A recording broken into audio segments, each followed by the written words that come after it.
Our reason to go mainly was not just to experience Arctic, but it was more so like, hey, Arctic is not going to be there anymore. Also, you traveled to Arctic, right? Last July, if I'm not Yeah. wrong. I was really amazed by you, look like seeing the polar bears and like you getting time out of the Arctic region.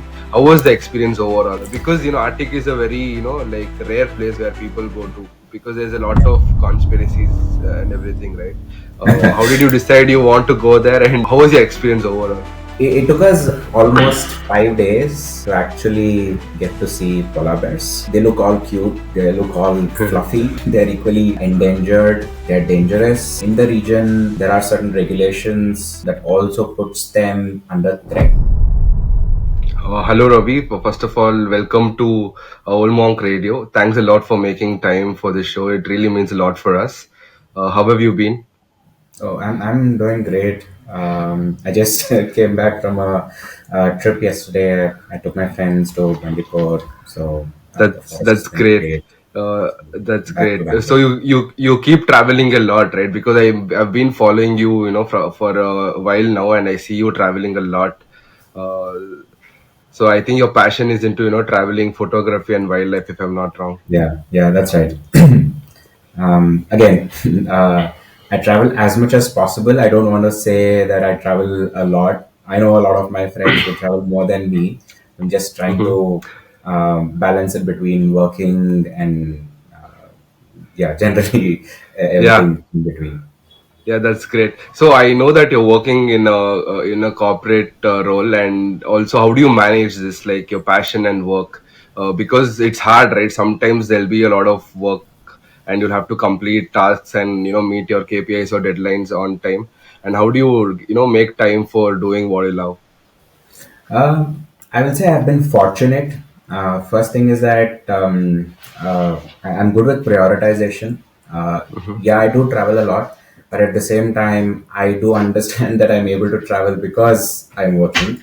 Yeah. Without my job, my work, I'll not be able to travel places that I have gone so far. So I tend to kind of understand prioritization.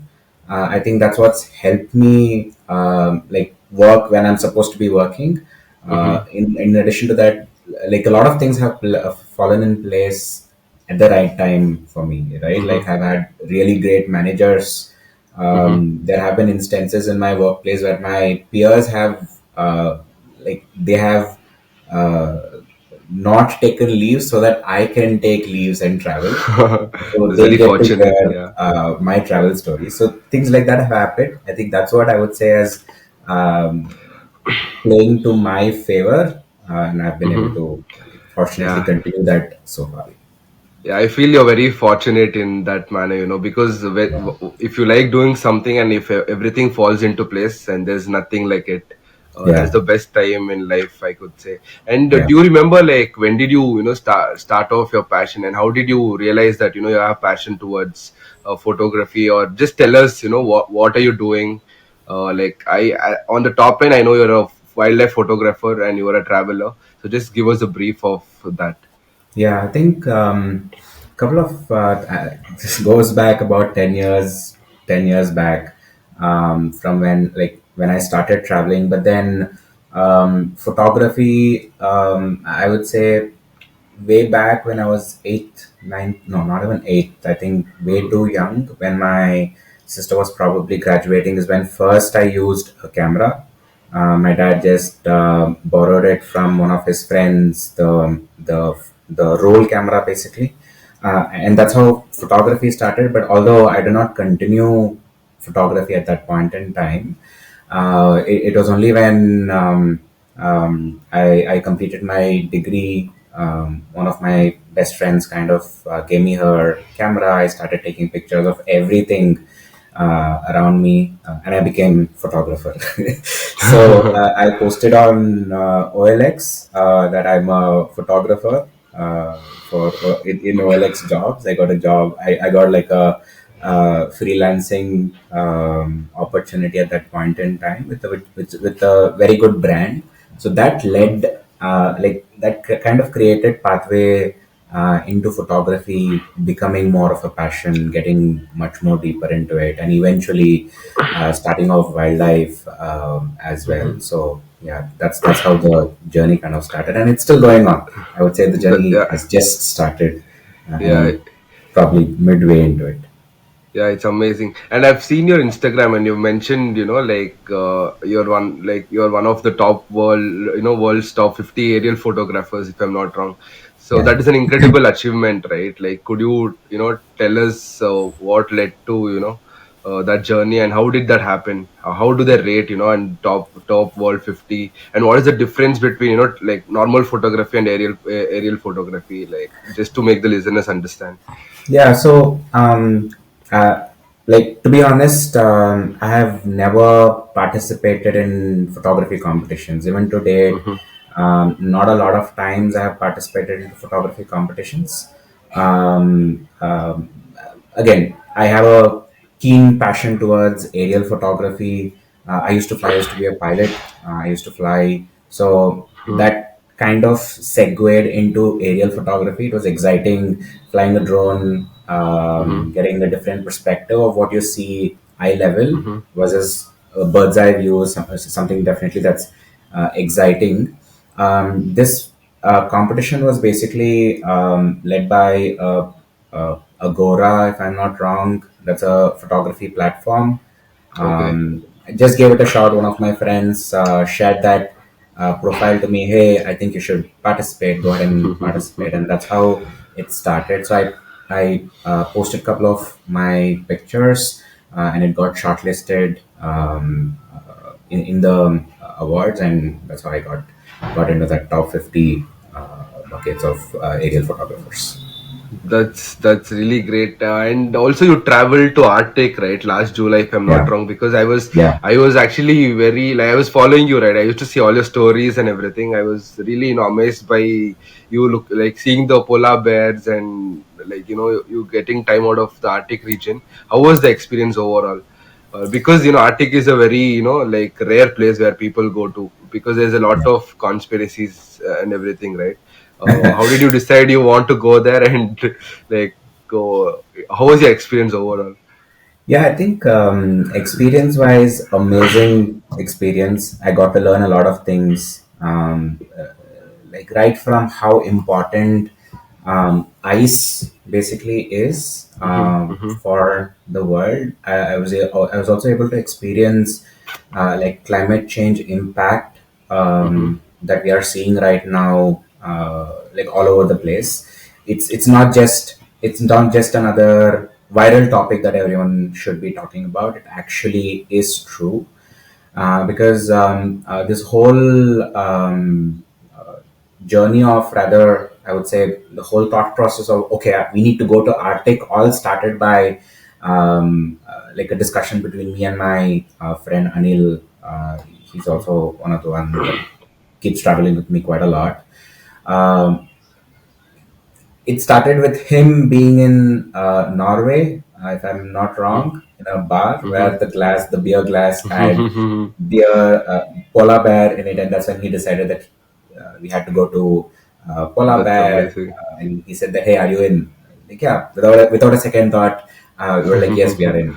But what led to going this year is because we saw a lot of changes in the landscape over there, right? Mm-hmm. Our reason to go mainly was not just to experience Arctic, but it was more so like, hey, Arctic is not going to be there anymore, right? We will Yeah, not be able to experience the way it is right now. So it's now or never kind of a never. situation. Yeah, That's yeah. when we kind of did a lot of research where, what, how, and things like that, and finally made the trip to Arctic. Experience overall was great. Again, busting a lot of myths over here. We went during summer, where there is no sunset at all. Although there is sunset, usually they call it as The light. midnight Yeah. sun. Throughout Mm-hmm. the day and night, there's going to be sun over there, which kind of helps maintain the Mm-hmm. temperatures, moderate temperatures. But that's too much Mm-hmm. of changes that's happening. Mm-hmm. Arctic changes in 5 minutes, less than five Mm-hmm. minutes. The weather over there changes like Mm-hmm. this, right? Mm-hmm. Um, I think the experience was great. We got to meet a lot of new like a lot of people who had similar passion towards nature, but Mm-hmm. also got to understand where they came from, like made a lot of friends, saw a lot Mm-hmm. of places, not just Mm-hmm. cruise around Svalbard, but also Mm-hmm. we got to understand a lot of history going Mm-hmm. behind conservation and things like that, right? Like Mm-hmm. we had lakhs together of whales that were hunted over there. There were so Mm-hmm. things like that, something that did add a lot of value to the entire expedition. Mm-hmm. But yeah, I would probably do it again Yeah, it's in amazing. coming years. Yeah, you mentioned about the climate change and the global warming, right? And also about the ice melting off in Arctic region. And did you like actually see that the glaciers are low at the low level, and like is it really true? It is. So one example that I can give is one of the fjords that we had been to, probably almost nearing the end of our expedition. We were able to go much more deeper into the fjord itself. Reason Mm-hmm. being, it had melted. Mm-hmm. The ice was floating. We Mm-hmm. had a lot more accessibility to go much more deeper into the fjords. Mm-hmm. That's a reality, right? And that's what Mm-hmm. actually like made me realize that yeah, Mm-hmm. it's going at a really faster pace than it should Yeah. ideally be, right? Yeah. um, like imagine hundreds of years old Mm-hmm. glaciers are Mm-hmm. melting and Mm-hmm. becoming sea. The water levels are Mm-hmm. going to raise. Mm-hmm. There is no, and again, just setting that context, how important ice is in the Arctic, Mm-hmm. that kind of helps regulate the weather of the entire world, Mm-hmm. right? Mm-hmm. Look at it from a physics standpoint. White reflects light. So Mm-hmm. sunlight Mm-hmm. directly hits on the North Pole. If Mm-hmm. there is no ice over there, it's going to absorb all the heat, Mm-hmm. making the planet much more warmer than it is right now. Yeah. Yeah. Yeah. Um, which is why ice is kind of important. Now there's a Mm-hmm. lot of efforts, a lot of research that's going on to ensure that they are kind of maintaining that ice. They are creating artificial ice. Mm-hmm. Again, I don't want to say artificial ice, but then ice in uh, much more advanced methodologies Mm-hmm. Mm-hmm. to ensure that the layer of ice is there to reflect Mm-hmm. light and maintain Great. global uh, Yeah, warming that change. is a very good insight, I feel, because we all know what is global warming and the impacts or effects of it, but we don't know like why it is important, right? I think Yeah, that is really important, especially for me. I didn't know this concept at all. You yeah, telling, the sun reflects on ice and keeps the earth cooler, not too warmer. Thank you yeah. so much for that. And how Yeah. did you feel when you saw polar bears? So it took us almost 5 days to actually get to see polar bears. Um, they they look all cute. They look all fluffy, but then they're equally endangered. They're dangerous. In the region, there are certain regulations that also puts them under threat. For Mm-hmm. example, if you're walking somewhere Mm-hmm. on a trail or something like that, and there's a polar Mm-hmm. bear, say it's coming towards you, it's running towards you. Mm-hmm. In most cases, you have to shoot the polar bear. So Mm-hmm. it's a threat to the polar bears, yes, but Mm-hmm. also the experience of seeing a polar bear, I think, was amazing. That's probably what I would say. I'm less of words to explain how Yeah. great it was. Yeah. We were in the cruise ship when our expedition leader was like, "Hey, wake up, everyone! There's a polar bear in the nearest island." So we ran towards the deck to see the polar bear. Definitely, it was sleeping. Uh, it's that iconic picture that we got with all the mountains behind. The Mm-hmm. polar bear is standing there, and after that, we saw quite a bit of polar bears. Overall, I think we Mm-hmm. saw about 9 polar bears throughout the trip. But the luck kind of started only from day five of our expedition. We had almost lost hope that we are not going to see polar bear anywhere. That scares, I guess. Yeah.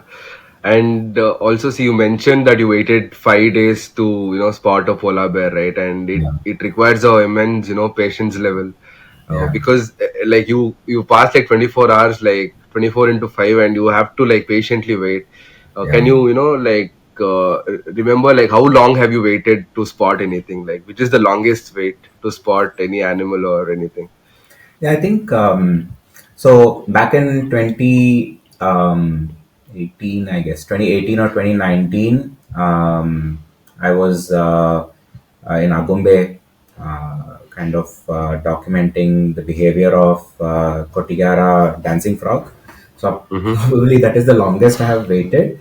But again, that's slightly different compared to this one. This Mm-hmm. would have been the longest wait that I've had uh, to like. I won't say it's not just patience. There's also the fact that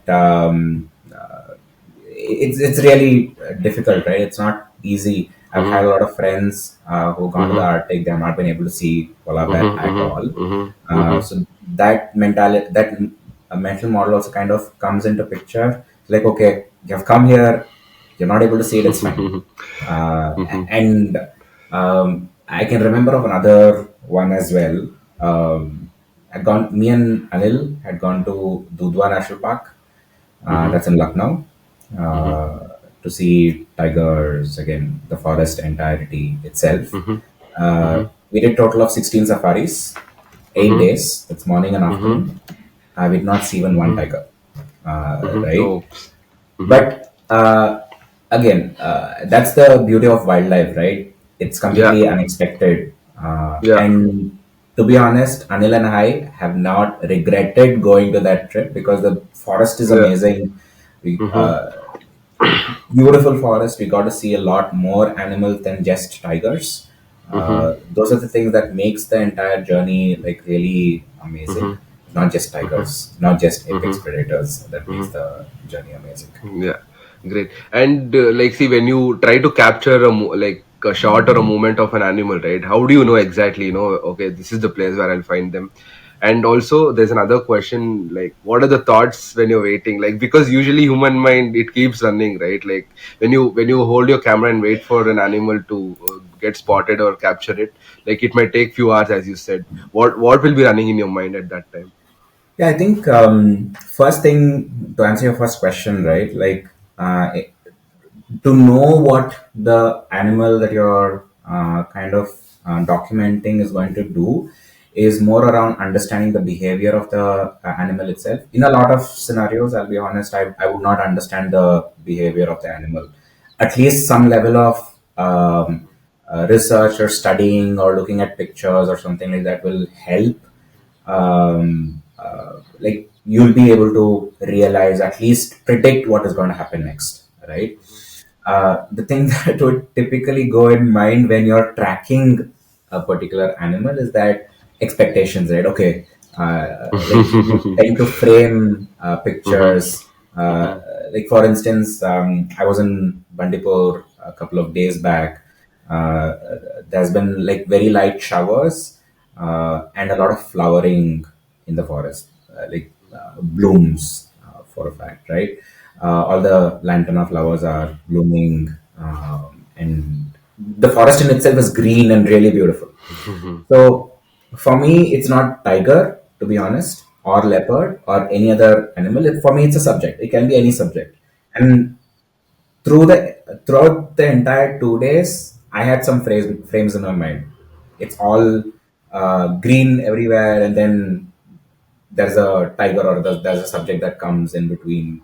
Beautiful frame. I did get a couple of frames, um, what I had thought, but yeah, think that that's what actually goes in my mind. Okay, how do I frame? What do I frame? What happens if let's say there's a hunt or there's something, there's a really action packed scene that's going to happen. How am I going to frame? That's what typically keeps going on in my mind.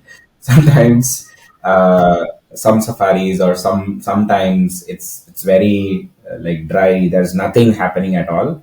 But even in those scenarios as well, those safaris as well, it's about enjoying the forest and just coming back. That's it. That's great. And did you feel, you being in danger at any point of time, like when you encountered any animal? Do you feel that, fear? Because personally, if I look at a tiger nearby to me, I will be shit scared. Because like there are a lot of things running on mind. What if it attacks me? What if it? You can never really understand an animal, right? Did you feel that you were in danger, and how did you react for it? Like. Yeah. So I have seen a tiger on foot when I was volunteering with a forest department, Amrabad Tiger Reserve, basically AP Mhm. Forest Department, for tiger census back in 2018 Jan. That would have been my only on foot experience with a tiger. Pretty dangerous. I don't know whether it's luck or probably the tiger was not hungry or probably I did not look like a prey or a couple of others who were with me did not look like a prey to it. But then it was fortunate that I did not die. But I've had quite a lot of encounters with elephants. At least until 2022, had a lot of encounters with elephants. I've had leaving my bike on the road.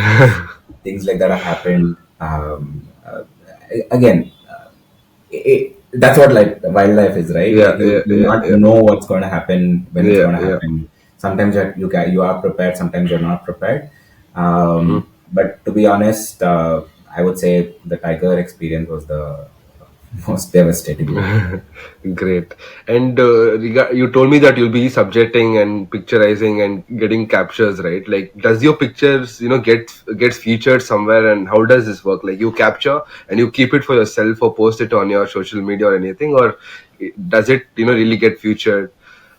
Yeah, 80% of the times, what I capture, I don't post it on social media. I'm not a Mhm, mhm, social media active person. You can see, you can mhm. probably scroll through my Yeah, yeah, Instagram, you'll see hardly any pictures. yeah, yeah. Probably in the last 2 years, I would have hardly posted any pictures. But now I've started posting some pictures.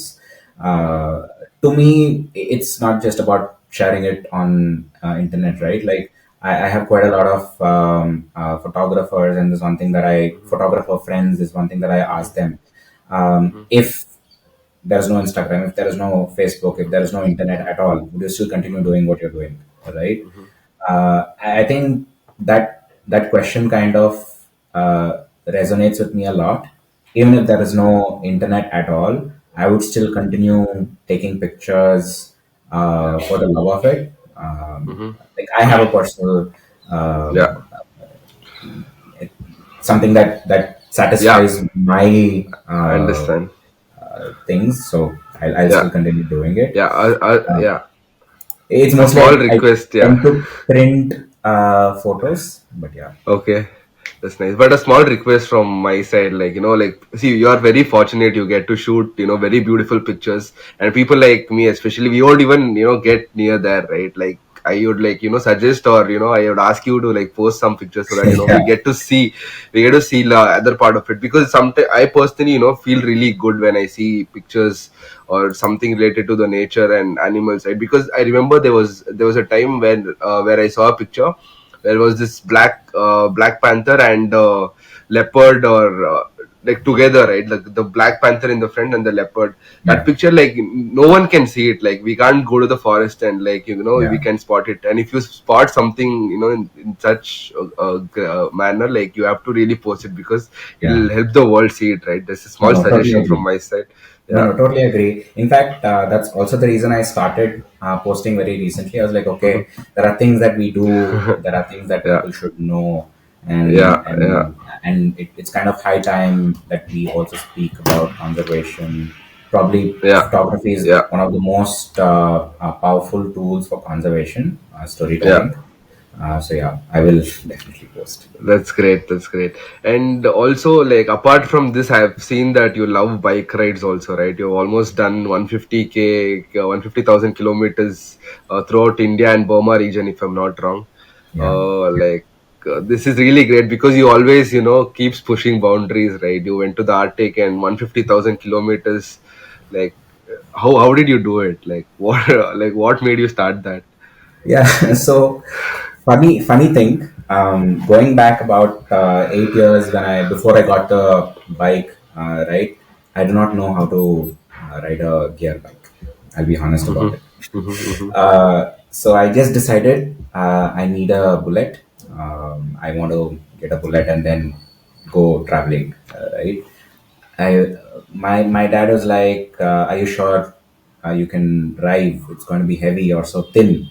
Is that like practically possible for you?" Like, yeah, I know. I've already ridden a lot of bullet things like that, and I went ahead and booked the bike. Day one, the bike is getting delivered. My dad rides it home. Like all the puja, everything is done as Mm-hmm. normal. Mm-hmm. Uh, First gear, the bike turns off.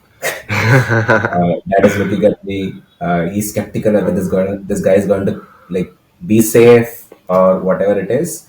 But I took about like a week's time to figure out things, to get accustomed to the bike, using it, understanding the weight, balance, everything probably, and then it started, right? Yeah. I was just waiting for the first 3,000 kilometers to get done so that I can go on a long drive. My first drive was to Mangalore. It was a night ride with a Mm-hmm. couple of my friends from my work. That's where things started. So every other week, I'm traveling, Mm-hmm. and I had a Mm-hmm. good understanding with my manager back then as well. We had a very Mm-hmm. simple agreement. Even before I started traveling on a bike as well, I had a very simple agreement. Hey, you tell me which day of the month can I take leave? Just one day leave, that should be Mm-hmm. sufficient. Right, that's how things started. Mm-hmm. I started going very close by places, Mm-hmm. and I don't like group bike rides, but Mm-hmm. there was peer pressure that I have to be part of biking clubs and things like Yeah. that. Yeah. I kind of joined a lot of biking clubs, and Mm-hmm. there's a lot of expectation that hey, minimum you have to do one ride with the group Mm-hmm. and Yeah. things like that. So I just kept at it while I continued traveling solo everywhere. Mm-hmm. There was a point, I think, back just before COVID lockdown, Mm-hmm. Jan to March. March is when COVID lockdown started. Jan to March, I had done 24,000 kilometers, in just about 3 months or so, Mm-hmm. going around places, traveling. At least that's what I vaguely remember. That Mm-hmm. entire 1.5 years after COVID lockdown, I had not used Mm-hmm. my bike at all. Literally, I had not Mm-hmm. used my bike at all. And Mm-hmm. then I started again at 2022. Back in 2022 is when I completed 1 lakh kilometers. There was Mm-hmm. also a 9 day road trip with my friends. We Mm-hmm. went to some of the really nice offbeat places, Tamil Mm-hmm. Nadu, Kerala, and Karnataka. Mm-hmm. Uh, then I completed last year. I completed another additional 50k on the bike. So yeah. Mm-hmm. That's really great. You actually, like if you do, if I've told you this or not, I don't remember. But actually, you are part of motivation in my life because I met you a while back when I was saying like around 18 years or something, like 6 7 years back. I met you. Then from then, like I've been following you like closely. You might not know this, and right now like from there, like whatever I'm doing today, right, you are also a part of it, like you motivated me like like in a very great manner. Thank you for that.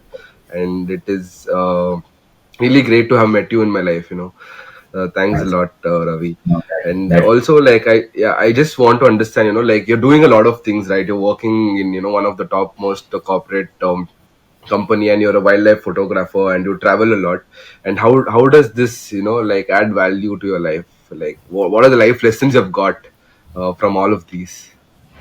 life lesson. Yeah. That's a good question. Yeah. But I also want to start by saying thanks a lot for saying really such nice words.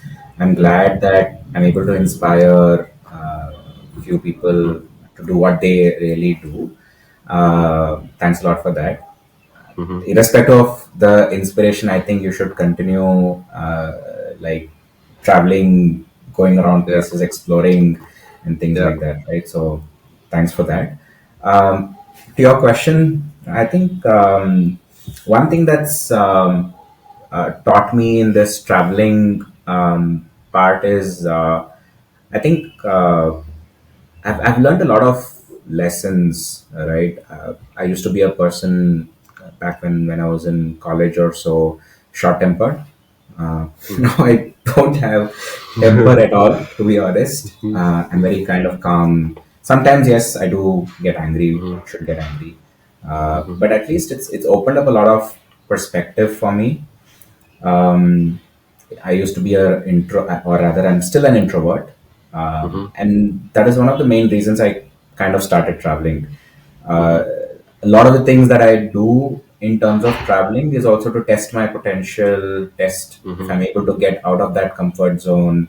Networking Yeah. was something that I was really bad at. Now I tend to speak to a lot of people, build that network.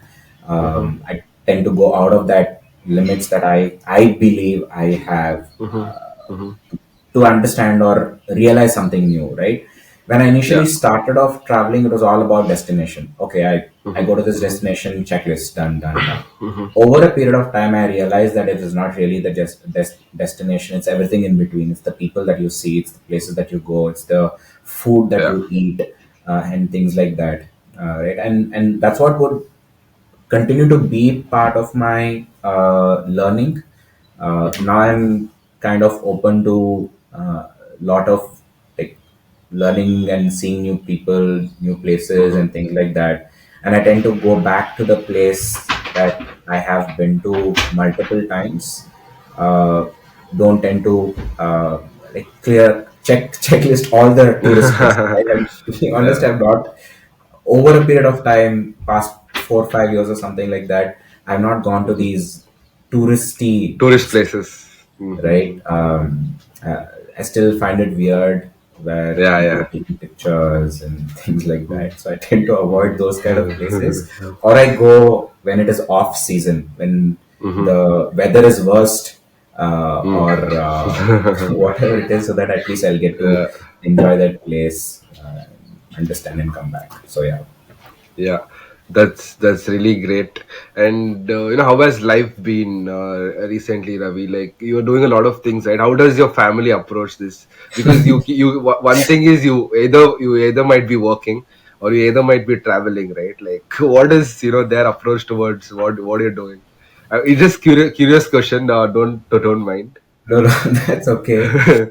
I'll start by saying this thing, right? Like, my mother was the happiest when COVID came. That is when she saw me at home for a Yeah. long time. Even today, just some time back, she came and she was like, "Where are you going next? Are you going somewhere next week also?" And things like that. So she's constantly the one kind of saying that, "Okay, you're not at home. I can't do much about it. You're not at home. That's it." Right? But I'll also say my family has been little more than supportive.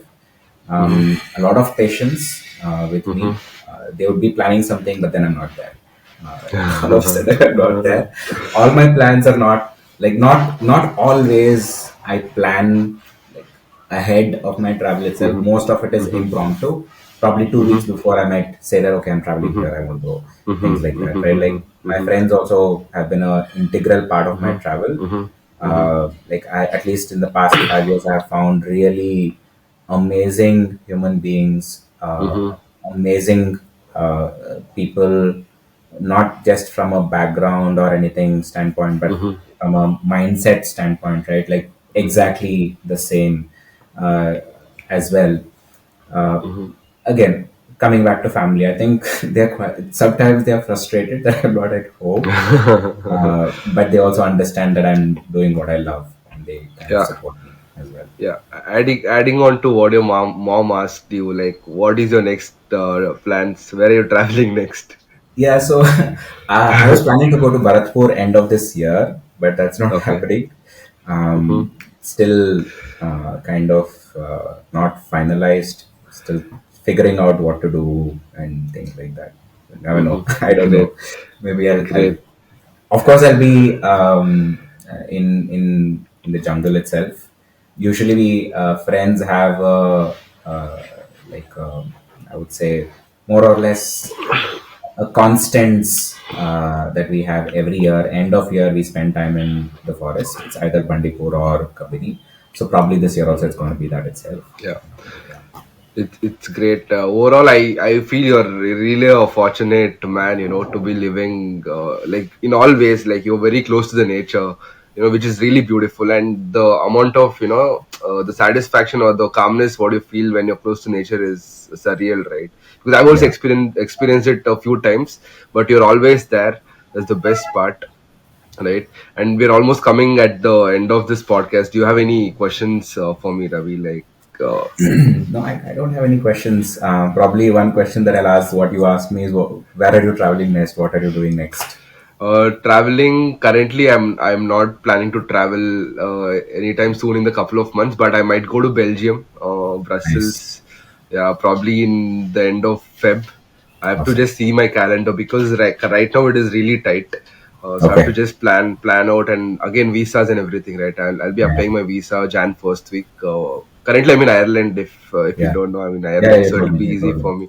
It'll be easy for me to get a Schengen visa and probably go down to Brussels because I'm a lot into music and stuff, right? So I just want to go like Yeah. relax into some good musical places.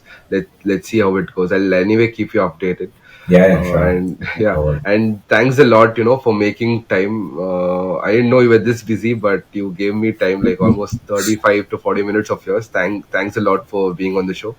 No uh, problem at all. we'll Thanks a definitely lot. catch up soon. We'll Of definitely course. catch up soon. Keep doing whatever you're doing and keep inspiring people. And a small request, please post the best pictures what you get, because people like me gets to see what you're doing, like at least like the best part of nature, right? We'll be able to Yeah. look at it through you, and we'll be forever grateful for you, for showing that to us, right? So Yeah. please post the pictures, Of and course. that's it. We'll probably talk soon, probably after a few months when you have an exciting journey. Sure. We'll probably talk soon. Yeah. Awesome. Sure. Thanks a Thank you lot for so this much, Ravi. Yeah, opportunity. It was great yeah, talking. yeah, Looking forward. We can catch up. yeah, yeah.